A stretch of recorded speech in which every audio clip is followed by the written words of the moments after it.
गीत निकाल रहा है। आज़ादी के अमृत महोत्सव के इस बेला पर सर्वप्रथम मैंने भारत रत्न पूर्व प्रधानमंत्री स्वर्गीय अटल बिहारी वाजपेयी जी की इस पंक्ति से आज का अपना यह वक्तव्य की शुरुआत किया। चूँकि एक दिन पहले हम लोगों ने श्रद्धेय अटल जी को याद करके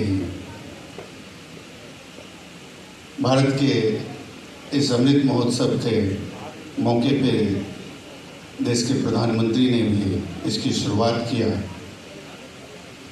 प्रतिभा के इस उड़ान के इस मंच पर उपस्थित बिहार सरकार के पूर्व मंत्री श्रीमान Alok Ranjan ji, Indira Gandhi national open university के क्षेत्रीय निदेशक श्रीमान बेग साहब, समाज सेवी श्रीमान नन्हे जी, प्रभात खबर के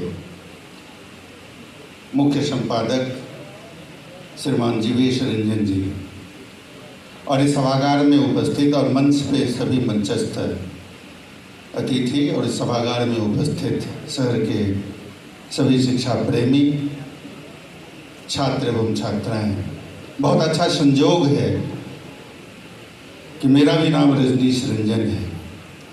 ये रंजन का संयोग ऐसा है कि वर्ष 1984 में प्रभात खबर की शुरुआत जिस व्यक्ति ने किया उस व्यक्ति का भी नाम ज्ञान रंजन था और आज के इस कार्यक्रम की आगाज जिन व्यक्ति ने किया उनका भी नाम जीवेश रंजन है और आज के इस प्रतिभा के उड़ान के मंच के मुख्य अतिथि जो हैं वो भी आलोक रंजन है और आपके समक्ष जो इस वक्तव्य को रख रहा है मेरे जैसे भी छोटे चीज का नाम रजनीश रंजन है। यह एक संयोग है कि वर्ष 1984 में जिस प्रभात खबर की स्थापना ज्ञान रंजन के द्वारा किया गया, जिस संकल्प के साथ मैं कह दूं कि बिहार, झारखंड और बंगाल का यह एक ऐसा अखबार जिन्होंने शिक्षा प्रेमियों के लिए सबसे पहले यदि कोई एक पेज दिया तो उस पेज का नाम कैंपस पेज था, वो अखबार का नाम प्रभात खबर था। और सिर्फ इतना ही नहीं, विभिन्न पत्र और पत्रिकाओं के माध्यम से शिक्षा प्रेमियों के लिए आज भी समाज के जो सकारात्मक खबरें हैं उस खबरों को मुख्यता से प्रकाशित करने के लिए प्रभात खबर के प्रति हम आभार व्यक्त करते हैं और खास करके हम अपने स्थानीय संपादक जीवेश रंजन जी एवं दीपांकर श्रीवास्तव जी को भी बहुत बहुत आभार व्यक्त करते हैं कि जब कभी भी शिक्षा का कोई भी छोटा सा कार्यक्रम होता है तो उसे एक बड़ी खबर बनाकर आप जो है समाज के सामने जो लाते हैं, कहीं ना कहीं आपकी सकारात्मकता को यह दिखाता है। और आज के इस प्रतिभा के उड़ान के इस मंच पर जो सम्मानित होने हमारे 10वीं और 12वीं के छात्र आए हैं, ज़्यादा लंबी बात नहीं करेंगे। आलोक रंजन जी का इशारा है कि भाई जल्दी उनको कहीं जाना है, क्योंकि हमसे पहले उनको ही आग्रह मंच से कर रहे थे कि भाई मुझे जाना है, बीच में मेरी बारी आ गई, थोड़ा सा वक्त लेंगे। ये देखिए रंजन का मेला है और इस रंजन के मेला में आप अकेला नहीं हैं, हम सभी आपके साथ हैं। दो बात आप सभी बच्चों से करना चाहता हूं।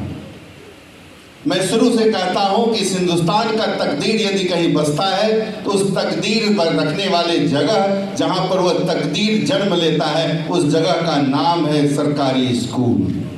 भारत के भाग्य विधाता जो बनते हैं वो भारत के सरकारी स्कूलों में पढ़ते हैं और वहीं से, चूंकि आपको पता है कि भारत के जो भाग्य विधाता हैं वो 4 हैं और उस चारों का नाम आपको पता है कि उसका नाम विधायिका है, सामने नजर आ रहे हैं। कार्यपालिका है, चले गए।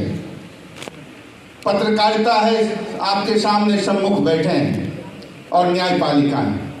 लगभग लोगों से आप जाकर पूछिए, एक सर्वे करवाइए, लगभग लोग सरकारी स्कूलों से पढ़ के आगे बढ़े हैं। मैं भी सरकारी स्कूल से पढ़ा हूं, और मुझे लगता है कि शायद आलोक रंजन जी भी सरकारी स्कूल से ही पढ़े। हमें सरकारी स्कूलों को कम आंकने की जरूरत नहीं है। सरकारी स्कूल से ही इस देश का भाग्य बनता है, जो हमारे लिए भाग्य लिखा जाता है। इसलिए सरकारी स्कूलों की तरफ हमें अच्छी निगाह से देखने की जरूरत है। थोड़ी सी निगाह टेढ़ी हो गई है हम सभी की, निगाह को वहां लेकर जाना है। यहाँ पे सभी लोग 10वीं और 12वीं के छात्र हैं, प्रकाश अध्याय खूब पढ़ते हैं। आप उसमें पढ़े होंगे कि 2 तरह का प्रतिबिंब होता है। एक प्रतिबिंब काल्पनिक होता है, दूसरा प्रतिबिंब वास्तविक होता है। सही कह रहा हूं? ये 2 प्रतिबिंब हैं, और इसी दोनों प्रतिबिंब पे ये दुनिया चलती है। और इस प्रतिबिंब को आपको ध्यान में रखना पड़ेगा, क्योंकि आज के जो हमारे नौनिहाल से जो ऊपर किशोरावस्था से ऊपर की ओर जो बढ़े हैं, उसी को मेरा टारगेट है, और उसी को यह वाक्य समर्पित है कि आप सभी दोनों जो बच्चे हैं 10वीं और 12वीं के, आपको ध्यान रखने की जरूरत है। एक चीज है जिसमें हमेशा जो स्पष्ट हो, यदि हमने 10वां का पहला थ्योरम यदि पढ़ा था, सर्कल हमने 10वां में पढ़ा था, PA × PV = PT², याद होगा आपको। 2 टेंजेंट था और 1 सेकंड था। आज भी वही है, लेकिन आज सुबह में आपने अपने मोबाइल पे जो पहला मैसेज पढ़ा था, आपको याद नहीं होगा। इतना मैसेज आया और गया, वो सब भूल गए आप। यानी आपको यह ध्यान रखना है कि हमें वास्तविकता के साथ चलना है, और वास्तविकता के साथ चलने के लिए सिर्फ और सिर्फ पुस्तक है, ना कि मोबाइल है। हमें उसके साथ नहीं चलना है जो हर पल अपने चरित्र को बदलता हो, जो अपने स्वरूप को बदलता हो, उसके साथ नहीं चलना है। हमें चलना है तो वास्तविकता के साथ चलना है, और वास्तविकता का नाम पुस्तक है, किताब है। एक पंक्ति कहता हूं कि बेइंतहा इश्क करो किताबों से, बेइंतहा इश्क करो किताबों से। एक यही है जो अपनी बातों से नहीं मुकरती है, अपनी बातों से नहीं मुकरती। इसलिए यदि इसके करना है तो सिर्फ किताबों से करनी। अंतिम लाइन और अंतिम सूत्र आप सभी बच्चों को देकर जाता हूं, क्योंकि उसी सूत्र के माध्यम से मैं भी आज आगे बढ़ा हूं। मैं भी आपके जिले के शाहमोरा के प्राथमिक स्कूलों से पढ़ के आगे बढ़ते हुए, शाहपुर मध्य विद्यालय और लगमा हाई स्कूल के रास्ते सफर करते हुए, विभिन्न विश्वविद्यालयों में पढ़ते हुए यहाँ तक पहुँचा हूँ। इसलिए आपको 2 चीज कह के जाना चाहता हूं कि भविष्य की रास्ता यदि कहीं से निकलती है तो वो वर्तमान को मजबूत करने से निकलती है। वर्तमान के जरिए हम भविष्य को बदल सकते हैं। 1-2 गलतियां 10वीं पास जो बच्चे हैं वो गलती करेंगे, मुझे पता है। आगे जाना है, 2 लाइन कह के अपनी बात को, अच्छी बात है, बच्चों से कह देने दीजिए। लिख तोड़ दिए आप, खासकर शिक्षक हूं, कहीं से शुरू हो जाऊंगा। वर्तमान से मतलब था कि जब आप एक बहुत अच्छा सर्वे है, मैं उस सर्वे के बारे में आप सभी से मैं रिक्वेस्ट करूंगा कि उस पर थोड़ा सा निगाह दीजिएगा कि 10वीं पास जिन बच्चों ने भी किया है, क्योंकि 2 कोचिंग वाले यहाँ स्पॉन्सर्ड है, यह कार्यक्रम कोचिंग को स्पॉन्सर्ड है, लेकिन उनके से हम बाईपास लेते हुए आपसे मैं बात करना चाहता हूं कि आपको 10वीं में पास किया, 11वीं में आप गए। 11वीं में जो NCERT की किताबें हैं, physics, chemistry, maths, biology, English, जो भी विषय है, उन विषयों के लिए किसी भी कोचिंग जाने की आवश्यकता नहीं है। आप कहेंगे कि सरकारी स्कूलों में पढ़ाई नहीं होती है, आप कोचिंग भी जाने के लिए मना कर रहे हैं। हो सकता है आप जाइए कोचिंग, लेकिन कोई शॉर्टकट मत अपनाना, क्योंकि आज जो हम देखते हैं गणित के जो छात्र हैं, यदि उसे डिफरेंशिएशन पढ़ाया जाता है तो सीधे साइन थीटा का कॉस थीटा बताया जाता है।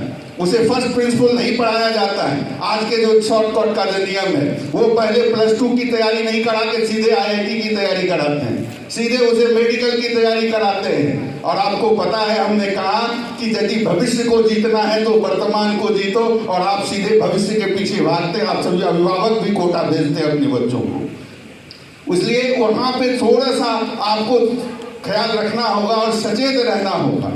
अभी तक का एक डाटा निकलवा कर देख लीजिए, क्योंकि मूल्यांकन का जो पैमाना है वो CBSE का पैमाना बहुत अच्छा है। उस पैमाने में किसी भी साल का 90% से अधिक अंक लाने वाले छात्रों की डाटा RTI के माध्यम से पटना CBSE से मांग लीजिए, और उनका मोबाइल नंबर उसमें मिल जाएगा। आप सीधे उससे फोन कीजिए और वो आपको बताएगा कि किसी मेडिकल कॉलेज में पढ़ रहा है या किसी इंजीनियरिंग कॉलेज में पढ़ रहा है। यानी कि यदि हम 11th एंड 12th की सिलेबस को 100% यदि हम तैयार कर लें तो हम निश्चित ही सफलता हासिल कर सकते हैं। और जीवन में मैं जब शिक्षक था तो केंद्रीय विद्यालय कंकड़बाग के बच्चों के साथ हमने ये एक्सपेरिमेंट करके मैंने ये सफलता हासिल किया 11 बच्चों के साथ। उसे हमने कोचिंग नहीं भेजा और सिर्फ उसको कहा कि 11th में तो 90 एंड अबव % लाना है, और उसके सिलेबस के चप्पे चप्पे में जाना होगा, तभी जाकर आप निकाल पाएंगे। सिंपल सी बात है, कहा जाता है कि IIT का क्वेश्चन रिपीट नहीं होता है। IIT के क्वेश्चंस को बनाया कैसे जाता है, यदि किसी गणित के सवाल को बनाते हैं तो थोड़ा सा सर्कुलर फंक्शन से उठाएंगे, थोड़ा ट्रिग्नोमेट्री से उठाएंगे, और थोड़ा सा पार्ट डिफरेंशिएशन डाल के आपको कैलकुलेशन करने के लिए दे देते हैं।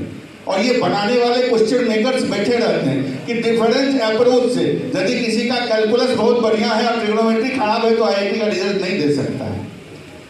इसलिए ये निश्चित ही आप सभी 11th में जो बच्चे हैं, जो 12th पास किए हैं, अब वो कोचिंग जाइए। उनको कोचिंग जाने के लिए हम कहते हैं, क्योंकि वहाँ पे आपको टारगेट में जाना है कि भाई हमको रिजल्ट देना है। लेकिन जो 10th पास किए हैं, जो फाउंडेशन कोर्स करना चाहते हैं, उन्हें 11th और 12th की ही सिलेबस पर फोकस करना है, ना कि सीधे IIT के सिलेबस पर। अंत में अपनी बात सहरसा की बेटियों को समर्पित करते हुए अपनी बात को समाप्त करता हूं कि ख्वाहिश नहीं मुझे मशहूर होने की, आप सभी जानते हैं, बस इतना ही काफी है। अच्छे ने अच्छा, बुरे ने बुरा जाना मुझको, जिसकी जितनी जरूरत थी उसने उतना पहचाना मुझको। बैठ जाता हूं मिट्टी पे अक्सर, क्योंकि मुझे अपनी औकात अच्छी लगती है। बहुत बहुत धन्यवाद।